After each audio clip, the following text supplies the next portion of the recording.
sa temple. No? So mana nga, pag ang mga Israelites nga nag-farming, ilang dalon na to sa templo ang ika-napulo. Praise the Lord. No? Kay maunay, gusto sa Ginoo.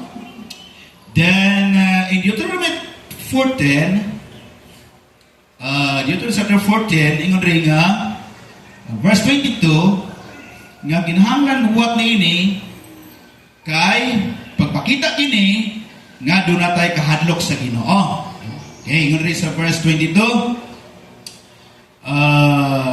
Deuteronomy 14, you shall truly tithe all the increase of your grain, and the field produces year by year.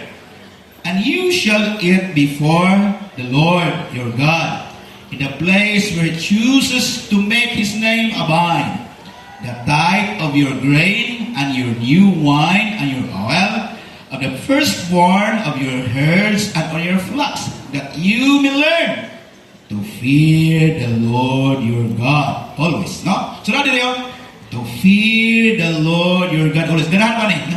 To fear the Lord your God always. Ang motibo na to, doon na tayo pagtahod sa Diyos. Ganang muhatag ta, kay doon na tayo pagtahod sa Diyos. Amen? Ganang muhatag ta, anak, kay doon na ta, nakaila ta sa Ginoo. Kung wala ka kaila sa Ginoo, di ka na, no? Pero kung nakaila ka sa Ginoo, dalgonin mo na diha sa Diyos. No? To fear the Lord. Ang motibo, to fear the Lord. No? To fear the Lord your God always. Then in verse 24, but if the journey is too long for you, so that you are not able to carry the tithe, or if the place where the Lord your God chooses to put His name is too far from you, when the Lord your God has blessed you, then you shall exchange it for money. Take the money in your hand and go to the place which the Lord your God chooses. So, ingon na kayo, pag layo na kagayo, isa kayo baka dalon to, no? Layo na. Or karniro dalon, layo kayo. So, ingon na i-exchange or ibaligya, no? Then you exchange it for money. Take the money in your hand and go to the place which the Lord your God chooses. No, asa man nagi pili sa Ginoo nga dito ni mo dalon, dito na diya, no? And you shall spend the money for whatever your heart desires, for oxen or sheep or wine or similar drink, for whatever your heart desires. You shall eat there before the Lord your God, and you shall rejoice, you and your household. So, muna siya iksoon ang kuman sa Ginoo. Praise the Lord. So, muna nga, importante nga kita nga dunay kahadlok sa Ginoo. Amen? Importante nga doon natin kahadlok sa Ginoo. So, kini siya, ang gamit kinani is primarily for the temple. No? Primarily for the temple of the Lord. Ang kanang ihatag na tithes para gina sa templo sa Ginoo. Then, number 2, the heart of giving. No? Kini atong kasing-kasing ba? No? So, ang kasing-kasing na to, kinahanglan nga magunahuna ta nga kana dili atoa iya na sa Ginoo. Amen. Okay, atong basahan sa Exodus 19 verse 5, no? And Exodus 19 verse 5 ingon dira nga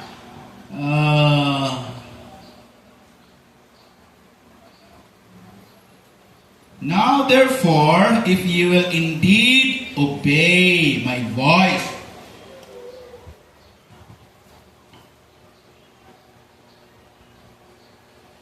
obey my voice and keep my covenant, then you shall be a special treasure to me above all people, for all the earth is mine.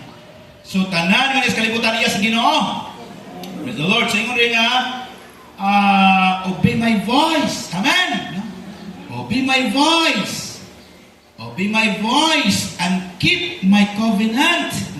So, sa diha kita, magabuhat kita sa unsay isugo sa Dios, unsay tingog sa Dios, o atong buhaton ang pakigsaad nga gihimo sa Dios.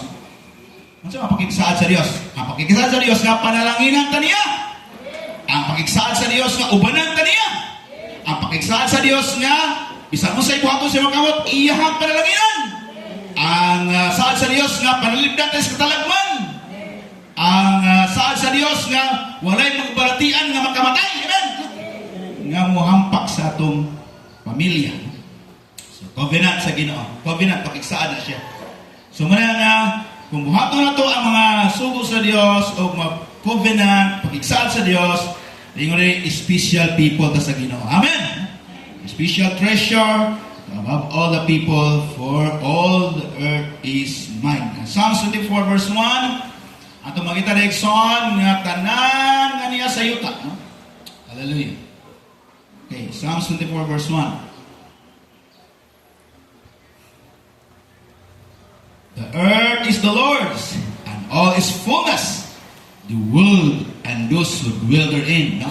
So, ingon rin, ang kalibutan niya sa Ginoo, o ang tanan nga nadinhi, ang tanan nga nagpuyo iya sa Ginoo. Hallelujah. So, wala ito aning son, amen? So, wala ito aning iya rin tanan sa Ginoo. Psalms 50. So, kita diya nga bisan ang mga okay, verse 10, no? Verse 10. Verse 11. For every beast of the forest is mine, and the cattle on 1,000 hills. I know of the birds of the mountains, and the wild beasts of the field are mine. Salamat sa Ginoo. So, tanan nga binuhat sa Dios, tanan nga mga baka, tanan nga mga baka sa kabukiran, tanan nga mga mananap sa kalsangan, tanan nga mga binuhi nga mga hayop, iya sa Ginoo. Amen. Tanan nga nasa mga langgam, no? Mga langgam nga lupad-lupad, nasa kabukiran, iya sa Ginoo. Hallelujah. So, muna ikson nga ang principle ani mao nga mo huna-huna kita nga walay atoa. Amen. Maghuna-huna kita nga walay tay atoa. Kaya kung imo na ang kunon imuha na, that is idolatry. That is idolatry. Kaya kung ano na ka ako ani tanan, idolatry na siya. Kaya ang tanan nga sa kalibutan iya sa Ginoo. Haggai 2 verse 8, no? Haggai 2 verse 8, ingon diha nga, silver is mine, gold is mine, says the Lord. So,